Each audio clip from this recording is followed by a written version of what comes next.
Tang. Bos. Ingat kata KSK dah sampai. KSK 2025. Mana? Ada. Oh, mana nak tengok? Nak longkak atau shortcut? Dua-dua lah. Sekejap, habis. Tu dia. Dah sampai. Akan bagi tahu orang. Tengok dulu apa akan ada dalam KSK. Shortcut dengan longkat. Kita buka longkat dulu. Longkat 72 pieces macam biasa. Shortcut 36 pieces. Item dia lebih kurang tapi assortment model dia akan ada perbezaan. Kalau longkat dulu, case K akan ada yang repeat daripada case J. Ni case J dah repeat. Yang ni barulah, ada yang baru untuk case K. Ini model baru, Alfa Romeo Giulia. Ini case K first time keluar. Dia repeat daripada case J. Ni pun repeat daripada case J, Porsche keychain. Ini RTH dia, regular treasure hunt untuk case K. Chevrolet. What are you saying? What are you saying? What is he saying? RTH. Ini repeat daripada case J. Lagi dalam case K, case J punya item. So ini item repeat daripada case J.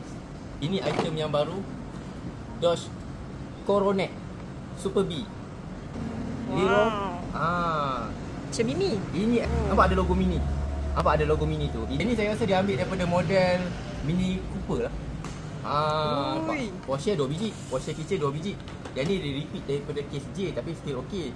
Vespa. Ini adalah Mazda Tune, color flat black. Tune Mazda keluar sekali lagi, color flat black. Ini keluar sekali lagi dalam case K. Ini yang baru. Wow, Ferrari F40 yang digila-gilakan tu. Wow naman. Wow. Ferrari F40. Tengok ada berapa biji Ferrari F40 dalam ni. Sekejap lagi. Ford Mustang GT. Yang ni dia punya lids dia boleh flip. F1 Petronas sekali lagi keluar. Dalam PSK ada juga F1 Petronas. Maserati sekali keluar kalau hitam. Dodge Ford Raptor sekali lagi dalam KSK. KSJ dah keluar. Accord Tech D sekali lagi dalam KSK. Honda Civic Custom, color yang baru, decal yang baru dalam KSK. Ferrari SF90 pun ada guys. So dua model Ferrari dalam KSK 2025.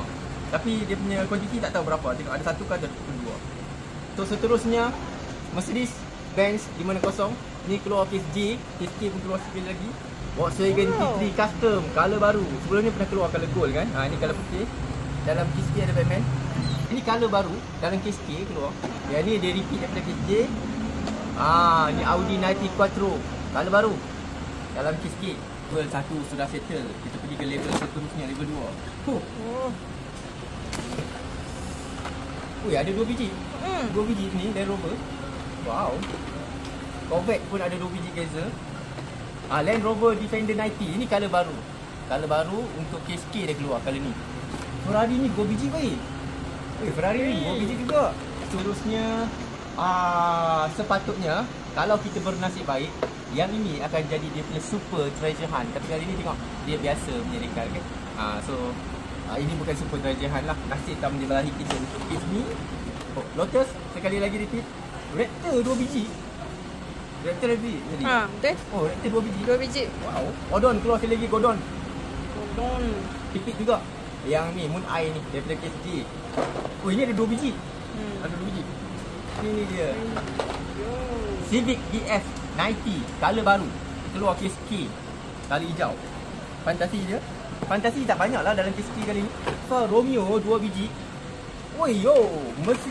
Mercedes Petronas ni 2 biji dalam case K. So dalam case K, F1 Petronas 2 biji guys. Wah, betul-betul belanja lah. Fantasi lagi. So ni antara yang ada dapat 2 biji, 40 sebiji lagi. So maksud kata 2 biji Ferrari F40 dan 2 biji F90. 4. So 4 Ferrari dalam satu case dan 2 F1 Petronas dalam case K. So total dia macam ini. Sekali beli case K dapat macam ini. Wow. Kita dah selesai untuk longkat case K. Ini dia shortcut. Item lebih kurang juga tapi akan ada item yang ada dalam longkat tak ada dalam shortcut sebab shortcut ni 36 pieces sahaja. Shortcut still ada Ferrari sebiji. Ini item baru pun ada. Item baru lagi saya tunjuk. Item baru. Item baru. Shortcut. Ini sepatutnya super, tak dapat juga super saya. Yang ni pun ada. Dah lah shortcut. Lepas tu dapat tune pula, memang cantik. Ini ada. Yang ini ada. Ferrari ada. Wow. Ni ada 2 biji dah. Kita tengok Ferrari ada berapa. Ferrari ada 3. F40 2, SF90 ada 1. Okay. So yang ni antara item shortcut. So shortcut pun not bad sebab dia punya fantasi tak banyak. KSK kali ni keluar banyak colour merah. Shortcut pun still ada regular treasurehan. RTH shortcut pun ada. Mercedes F1 pun ada dalam shortcut. Item shortcut ada Vespa juga. Ada motor kompo. Dan ini sahaja saya rasa fantasi untuk shortcut. Ini je fantasi untuk shortcut. Yang ni Batman. So itu dia. Tengok. Ini adalah item-item KSK. So selesailah review tadi, nak tengok KSK ada apa. Okay. Itulah KSK 2025. Kes yang paling berbaloi bagi saya. Terbaik. Dapat kan? D. Ini Rotox pajam TV 9. Bye bye. Ui, siapa nak clear ni? Mamak tu masuk nanti.